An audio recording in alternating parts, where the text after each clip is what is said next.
1절에서 10절 말씀입니다.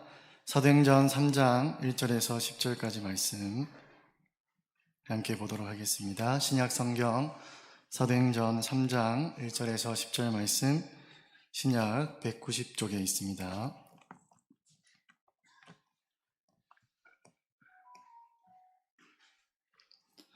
(3장) 1절에서 10절까지 말씀 우리 한 절씩 교독하도록 하겠습니다. 제9시 기도 시간에 베드로와 요한이 성전에 올라갈새 나면서 못 걷게 된 이를 사람들이 메고 오니 이는 성전에 들어가는 사람들에게 구걸하기 위하여 날마다 비문이라는 성정문에 두는지라. 그가 베드로와 요한이 성전에 들어가려 함을 보고 구걸하거늘 베드로가 요한과 더불어 주목하여 이르되 우리를 보라 하니 그가 그들에게서 무엇을 얻을까 하여 바라보거늘 베드로가 이르되 은과 금은 내게 없거니와 내게 있는 이것을 내게 주노니 나자렛 예수 그리스도의 이름으로 일어나 걸으라 하고 오른손을 잡아 일으키니 발과 발목이 곧 힘을 얻고 일어서서 걸으며 그들과 함께 성전으로 들어가면서 걷기도 하고 뛰기도 하며 하나님을 찬송하니 모든 백성이 그 걷는 것과 하나님을 찬송함을 보고 그가 본래 성전 미문에 앉아 구걸하던 사람인 줄 알고 그에게 일어난 일로 인하여 심히 놀랍게 여기며 놀라니라. 아멘. 사랑하는 성도 여러분, 5월은 가정의 달이지요. 그리고 우리 교회가 이제 모든 것이 회복되고 다시 시작하자라는 의미의 새 출발의 달이라고도 할 수 있습니다. 그래서 우리는 경건 생활과 가정 예배로 우리의 영상을 새롭게 하기를 원하지요. 또 보던 예배에서 이제 우리가 나와 참여하는 예배로 우리의 예배를 다시 회복하기를 원하는 것입니다. 또한 그동안 멈춰 있었던 성도의 교제와 봉사와 섬김 그리고 전도와 선교로 우리 안에 이미 시작된 주님의 사랑을 다시 시작하려 하는 것입니다. 오면서 보셨겠지만 한마디로 뉴 스타트, 이제는 다시 시작할 때라는 것이지요. 그런 점에서 우리 교회는 5월 22일에 있을 새생명 축제를 놓고 기도하며 또 많은 준비로 분주한 가운데 있습니다. 전도함을 통해 다시 한번 교회 성도 간의 연합을 꾀하는 것이고 전도함을 통해 다시 한번 교회 사명 회복을 꿈꾸는 것이고 전도함을 통해 다시 한번 교회 부흥의 소망을 각 성도들의 마음에 깊이 새기고자 하는 것입니다. 그래서 우리는 지난 몇 주간 이것을 했지요. 전도 대상자들의 명단을 작성하고 그들의 이름을 불러가며 밤낮 기도했습니다. 그들을 교회로 초청할 때 성령께서 마음을 활짝 열어주시기를 간구했습니다. 그리고 나와 같이 예수님을 영접할 수 있기를 기도한 것이지요. 그리고 드디어 이번 주부터 21일까지는 우리가 마음으로 품고 기도하던 그 전도 대상자들을 직접 만나는 만남 주간이 시작되었습니다. 그들에게 우리가 마음으로 준비한 선물을 주고 또 그들을 우리가 사랑하는 교회에 주님이 사랑하시는 이 교회에 직접 초대해야 하는 것이지요. 오늘날 많은 사람들이 전도가 어렵다고 합니다. 하나가 집을 모아 불가능에 가깝다라고 이야기하지요. 아직까지는 전도해야 할 상황이 아니라고 만류하기도 합니다. 하지만 실상은 그렇지 않죠. 생각해 보건대 아직도 많은 사람들이 전도하기를 주저하는 이유가 무엇일까요?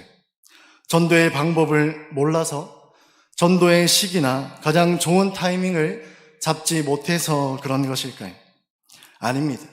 전도가 어렵다고 느끼는 이유는 상대방을 만났을 때 내가 무슨 말을 해야 하는지, 내가 무엇을 전해 주어야 하는지를 잘 모르기 때문에 전도가 어렵다고 느끼는 것이지요. 다시 말해 전도 대상자는 작정했지만 막상 만나서 말을 한다고 생각하니까 머리가 하얗게 질리는 것입니다. 식사는 마쳐가고 주문한 차도 식어가는데 입을 열어 어떤 말로 내가 교회에 그를 초대해야 할지 도무지 감이 오지 않기 때문이라는 것이죠. 교회 주보나 준비한 선물을 전해주면서 우리 교회에 한번 나와보세요라고 겨우 말은 꺼냈지만 그 다음 말이 이어지지 않는다는 것입니다. 교회 출석을 권유하는 것만으로 충분하지 않다라는 생각을 여전히 하지만 그러나 다음 대책이 없다라는 것이죠. 그래서 어떻습니까? 결국 그냥 식사 한 끼 하고 차 한 잔 하고 교회 한번 나와보세요 라는 말로 그 사람을 돌려보낼 때가 많다는 것이죠. 그리고 그 대상자들도 어떻게 대답합니까? 한번 생각해 볼게, 한번 나가볼게 라는 애매한 답변을 받아들고선 우리에겐 주고선 우리는 집으로 돌아올 때가 대부분이라는 것이죠. 사랑하는 성도 여러분, 혹시 저와 여러분의 모습이 이렇지는 않습니까? 앞으로 이어질 3주간의 시간에 우리의 모습이 이러지는 않을까 염려하고 계시지는 않습니까? 만일 그렇다면 우리는 오늘 본문을 반드시 주목해 볼 필요가 있습니다. 우리가 읽은 사도행전 3장 이 미문에서 만난 안전뱅이 이야기는 너무 유명한 이야기죠. 베드로와 요한이 하루에 3번 기도하는 이 유대인의 습관을 따라 그들도 성전에 올라가는 것을 말하고 있습니다. 그리고 그곳에서 돈을 좀 주세요, 구걸하는 한 사람을 만나게 되었다라고 이야기하죠. 그 사람을 이렇게 소개합니다. 그는 태어나면서부터 걷지 못하던 사람이라 딱히 구걸하는 것 외에는 아무것도 할 수 없는 사람이다라고 성경은 이야기합니다. 그래서 매일매일 사람들의 도움을 받아야만 이 성전 앞에 올 수 있고 그 사람들의 도움이 없이는 그날 하루 양식을 구걸할 수도 없는 비참한 사람이라고 소개하고 있지요. 분명히 이날도 그랬을 것입니다. 아침 일찍부터 나왔지만 사람들이 기도하러 지나가는 그 길목을 지키면서 성전 문 앞을 지나가면 한 푼만 줍시오라는 말로 자신의 시간을, 평범한 일상을 보내고 있었다라는 것이죠. 그러던 중 그날의 마지막 기도 시간인 오후 3시쯤 되었을 때 마침 그 앞을 베드로와 요한이 지나가게 되었다라고 이야기하고 있습니다. 감히 구걸하는 사람의 마음을 우리가 다 헤아릴 수는 없겠지만 그러나 그는 습관을 따라 습관적으로 한 푼만 주세요라고 했던지 아니면 베드로와 요한을 자세히 주목하여 보면서 저들에게 말해보는 것이 좋겠다라고 했는지는 모르겠지만 그러나 정확한 것은 그들을 향해 돈을 좀 줄 수 있냐, 나의 형편을 보고 나를 불쌍히 여길 수 있겠냐라고 말을 건넸다라는 것입니다.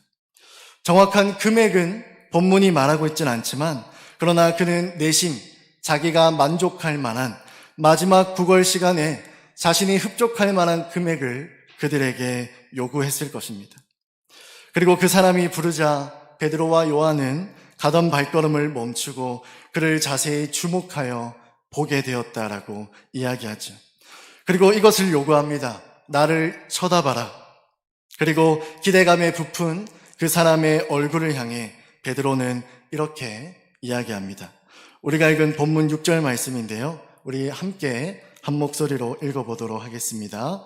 시작. 베드로가 이르되 은과 금은 내게 없거니와 내게 있는 이것을 내게 주노니 나사렛 예수의 그리스도의 이름으로 일어나 걸으라 하고. 베드로의 대답은 그 구걸하는 사람의 기대를 무너뜨리기에 충분한 대답이었습니다. 왜냐하면 그가 원했던 것은 예수의 이름이 아니었기 때문이죠. 그가 원했던 것은 돈이었습니다. 그저 오늘 하루 빵을 사 먹을 수 있는, 그저 오늘 하루 목을 축일 수 있는 정도의 돈이었어요. 더군다나 일어나 걸으라 라고 하는 베드로의 말은 평생을 걷지 못했던 그에게는 조롱처럼 혹은 상처가 되는 말로 들렸을 것입니다. 네가 걷지 못한 자의 마음을 알아? 어떻게 감히 일어나 걸어라 라고 할 수 있어? 라고 생각할 수 있었다는 것이죠. 이는 마치 평생 앞을 보지 못하는 사람에게 저기 저 하늘 좀 봐, 여기 핀 꽃을 좀 봐 라고 하는 것과 같이 무례한 행동입니다. 하지만 베드로는 그의 실망스러운 표정을 뒤로한 채 있는 힘껏 그의 오른손을 잡아 일으켰습니다. 태어나면서부터 걷는 법을 배우지 못한 사람에게 일어날 것을 요구했다라는 것이죠. 평생 수영을 배우지 못한 사람을 바다 한가운데 밀어넣는 것처럼 베드로는 무례했고 지켜보는 사람들을 불안하게, 분노하게 했습니다. 그러나 베드로의 행동에는 거침이 없었지요. 주변의 반응을 별로 신경 쓰지 않는 듯 보였습니다. 다만 모든 사람들이 믿기 힘든 장면을 그가 보여주기 시작했던 것이지요. 우리가 알다시피 평생을 걷지 못하던 그 사람이 일어나 걷기 시작한 것입니다. 심지어 걸을 뿐만 아니라 뛰어다녔다, 성전 안에 들어가 하나님을 찬양하였다라고 이야기합니다. 사랑하는 성도 여러분, 이 모든 일은 베드로가 자신에게 있는 것을 그에게 줌으로써 일어난 하나님의 일입니다. 비록 구걸하는 자가 당장 원했던 것은 아니지요. 그에게는 돈이 필요했기 때문입니다. 하지만 베드로는 정말 그에게 필요한 것이 무엇인지를 꿰뚫어 본 것입니다. 예수의 이름이야말로 그 사람에게 필요했던 것이지요. 그가 현재 요구하는 돈은 하루 이틀 혹은 며칠을 살아갈 수 있게 해주겠지만 그가 여전히 안진뱅이라는, 걷지 못한다는 사실은 변함이 없습니다. 현재 베드로가 주려는 예수의 이름은 그러나 그의 삶을 완전히 변화시키고 그가 버려졌던 가족에게로, 그가 평생 꿈꿨던 일을 할 수도 있게 만드는 근본적인 중요한 일이었다라는 것입니다. 무엇보다 구걸하던 그 사람은 예수의 이름으로 인해 평생 성전 문 앞에서만 살다가 이제 성전으로 들어갈 수 있게 된 것입니다. 그리고 먹고 살기 위해 성전 앞에 머물던 그의 인생이 이제는 먹고 사는 문제가 아니라 하나님을 찬양하기 위해, 하나님을 예배하기 위해, 내가 만난 하나님을 증거하기 위해 성전으로 들어가는 인생으로 변화되게 되었다라는 것이죠. 사랑하는 성도 여러분, 이처럼 예수의 이름에는 큰 능력과 권세가 있습니다. 이 자리에 있는 우리가 이미 경험했듯이 어떤 한 사람을 다시 태어나게 만드는 것이죠. 그리고 우리가 반드시 기억해야 하는 것은 이미 우리에게 예수 그리스도의 이름이 있다라는 것입니다. 저와 여러분에게는 베드로처럼 나사렛 예수 그리스도의 이름이 있습니다. 그러니 전도의 비결은 은과 금에 있지 않다는 것을 반드시 기억하시길 바랍니다. 비록 우리 중에 은과 금을 가지고 있고 또 내가 만나려는 전도 대상자가 은과 금을 원한다고 할지라도 결코 그것을 주어서는 안 됩니다. 그것은 영적 파산 상태에 있는 그 사람을 여전히 걷지 못하는 그 상태에 머물게 할 뿐입니다. 혹은 교회 앞까지 데려다 놓을 수는 있겠지만 그 사람을 다시 태어나게 할 수도, 스스로 하나님을 예배하러 오거나 진정으로 하나님을 찬양할 수 없게 만들기 때문이지요. 그리고 무엇보다 하나님은 우리에게 은과 금을 맡기신 적이 없습니다. 사랑하는 성도 여러분, 잘 생각해 보십시오. 전도 대상자들에게, 우리가 앞으로 만나야 되는 그들에게 필요한 것은 은과 금이 아니라 내가 만난 예수 그리스도 아닙니까? 그러니 우리는 이제 전도 대상자들을 만날 때 내가 무엇을 주어야 하며 어떤 말을 해야 하는지를 더 이상 고민할 필요가 없습니다. 왜죠? 하나님은 우리에게 심지 않은 데서 거두시는 분이 아니시기 때문이죠. 하나님은 뿌리지 않은 곳에서 거두어 들이시는 악한 주인이 아니시기 때문입니다. 다만 우리는 그저 우리에게 맡겨진 내게 있는 나사렛 예수 그리스도의 이름을 그들에게 전해주기만 하면 되기 때문입니다. 우리는 베드로처럼 그들이 원하는 돈은 아니지만, 그들이 원하는 성공은 아니지만, 그들이 원하는 세상의 무언가는 아니지만 그들에게 정말 필요한 것이 무엇인지를 꿰뚫어 볼 통찰력이 필요합니다. 그래서 그 이름으로 말미암아 걷지 못하는 그들에게, 영적 파산 상태에 있는 그들을 일으켜 세울 줄 알아야 한다는 것이죠. 우리가 그들의 손을 잡고 교회에 갑시다. 당신에게 필요한 것은 예수 그리스도입니다. 내가 당신을 보니 내가 만난 주님이 당신에게 필요합니다라고 할 때 그들의 발에, 그들의 발목에 힘을 얻고 그들이 성전 문 앞에서만 맴도는 인생이 아니라 나와 함께 우리와 함께 하나님 앞에 나와 찬송하고 예배하는 인생이 되게끔 우리는 행동해야만 한다는 것이죠. 사랑하는 성도 여러분, 이 모든 것은 우리에게 있는 예수 그리스도의 이름을 그들에게 주는 순간 일어나는 기적입니다. 은과 금으로는 이것을 할 수가 없지요. 그들이 아무리 그것을 원해도 혹은 그들이 원하는 것을 우리가 한번 준다 할지라도 그들의 삶은 변화되지 않습니다. 그들은 거듭날 수가 없지요. 오직 우리에게 맡겨진 보혈과 부활의 이야기를 그들에게 들려줄 때 그들이 다시 태어날 수 있게 됨을 반드시 기억하시기를 바랍니다.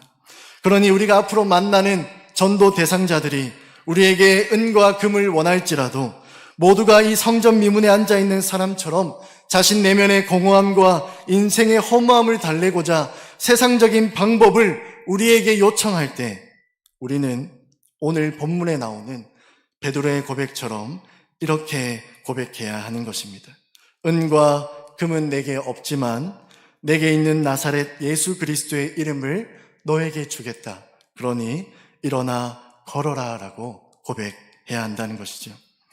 그래서 우리는 다 함께 5월 22일 이 새생명 축제의 날에 함께 모여 한 목소리로 하나님을 찬양하는 것을 기대할 수 있습니다. 이것이 우리의 소망이 되어야 한다는 것이죠. 사랑하는 성도 여러분, 우리가 하나님을 찬송하는 소리로 인해 세상 사람들이 이 암양 땅이 놀라야 되지 않겠습니까? 그리고 그날을 위해 우리는 오늘부터 모든 것을 다시 시작해야 할 것입니다. 우리의 경건 생활을 돌아봐야 할 것입니다. 그들을 전도할 만큼 나는 예수 그리스도의 이름을 가진 자로 살고 있는가를 살펴봐야 하는 것이죠. 그들을 전도하기 위해서 보는 예배에서 참여하는 예배로 내가 먼저 나의 예배를 수리하고 회복해야만 할 것입니다. 또한 내가 먼저 성도의 교제를 풍성히 나누고 있는가? 내가 먼저 주님의 몸된 교회를 사랑하고 섬기고 있는가? 내가 먼저 나에게 맡겨진 예수 그리스도의 이름을 누군가에게 전하기 위해 작정하고 기도하고 그를 만나고 있는가를 살펴보아야 한다라는 것이지요. 그리고 무엇보다 내 안에 이미 예수 그리스도의 이름이 있다는 것을 확인하시길 바랍니다. 그러니 전도 대상자들을 만나는 것을 두려워하지 말기를 바라십니다. 내가 만나면 무슨 말을 할까? 그들에게 내가 전해줄 수 있는 게 무엇이 있을까? 나는 가진 것이 없는데, 나는 말을 잘 하지 못하는데, 나는 그 사람과 관계가 현재 조금 소원한 상태에 있는데, 내가 말한다고, 내가 이것을 준다고, 내가 아무리 많은 것을 준비한다고 해도 그가 과연 교회에 나올까? 예수님을 만날 수 있을까라고 생각하지 않기를 바랍니다. 왜냐하면 우리에게는 이미 예수 그리스도의 이름이 있기 때문입니다. 사도 베드로처럼 그냥 내게 있는 예수 그리스도의 이름을 전해주기만 하면 된다라는 것이지요. 사랑하는 성도 여러분, 우리가 살펴본 바 전도하기 좋거나 전도하기 어려운 시기가 정확히 있는지는 잘 모르겠습니다. 하지만 전도는 우리가 해야 하는 사명임에는 분명하죠. 전도를 위한 가장 탁월한 방법이나 누군가의 마음을 사로잡는 사람의 비결이 있는지는 잘 모르겠습니다. 그러나 전도는 예수 그리스도의 이름을 가져다 주는 일임에는 분명하다라는 것이죠. 사랑하는 성도 여러분, 그러니 여러분 안에 있는 것을 주십시오. 있는 것을 주고 오면 됩니다. 빌립이 자신의 친구 나다나엘에게 와서 보라 라고 한마디 했던 것처럼 우리도 내가 경험한 예수님을 그저 들려주면 된다라는 것이죠. 내가 만난 하나님을 그들에게 소개하기만 하면 된다라는 것입니다. 하나님이 세상을 이처럼 사랑하사 어떤 일을 행하셨는지를 그들에게 알려주기만 하면 그러면 전도는 반드시 된다라는 것입니다. 그러니 이제 나아가 용감하게 강하고 담대하게 작정자들을 만나시기를 바랍니다. 내 안에 있는 예수 그리스도의 그 보혈과 부활의 이야기를 들려주고 전해주고 오시기를 바랍니다. 당신에게는 은과 금이 아니라 내가 만난 주님이 필요하다는 것을 들려주고 오십시오. 그리하여 우리 은혜의 교회가 다시 시작하는 교회가 될 수 있기를 소망합니다. 우리 은혜의 교회가 오늘을 기점으로 전도하는 교회, 선교하는 교회, 하나님께 충성하는 교회가 될 수 있기를 바랍니다. 그리하여 우리가 주님께 칭찬받음으로 인해 주님의 나라와 그 일을 함께 이루는 그 일에 동참하는 은혜의 교회가 될 수 있기를 예수님의 이름으로 간절히 축복합니다. 기도하겠습니다. 하나님 아버지, 그렇습니다. 전도는 참 힘들고 막연하고 두렵고 때로는 피하고 싶은 일입니다. 우리가 주님을 믿지만 주님이 나를 사랑한다는 것을 너무도 잘 알지만 때로는 전도합시다, 전도하세요라는 말만 들어도 마음이 두렵고 심장이 떨릴 때가 참 많이 있습니다. 하나님, 전도하기 좋은 시기, 전도하기 어려운 시기가 있었는지는 모르겠지만 전도는 주님이 우리에게 맡겨진 지상 명령임을 우리가 기억하게 하여 주시옵소서. 그리하여 다만 오늘 본문 말씀을 힘입어 다만 네가 가진 것을 주면 된다, 은과 금이 아니라 내 안에 있는 예수 그리스도의 이름을 주는 것이 전도다 라고 말씀하시는 하나님의 그 격려와 위로를 힘입어 오늘부터 다시 한번 우리가 작정한 자들을 만나게 하시고 그들을 위해 준비한 모든 선물들을 전해줄 때 선물만 주는 것이 아니라 나사렛 예수 그리스도의 이름, 나를 위해 죽으시고 부활하신 그분의 사랑을 전해줄 수 있는 우리 은혜의 교회 성도들이 될 수 있도록 하나님 아버지 축복하여 주시옵소서. 감사를 드리며 이미 우리 안에 있는 예수님의 이름으로 기도합니다. 아멘. 우리 주기도문으로 예배를 마치겠습니다. 하늘에 계신 우리 아버지여, 이름이 거룩히 여김을 받으시오며 나라가 임하옵시오며 뜻이 하늘에서 이룬 것 같이 땅에서도 이루어지다. 오늘 우리에게 일용할 양식을 주시옵고 우리가 우리에게 죄 지은 자를 사하여 준 것 같이 우리 죄를 사하여 주시고 우리를 시험에 들게 하지 마시옵고 다만 악에서 구하옵소서. 나라와 권세와 영광이 아버지께 영원히 있사옵나이다. 아멘.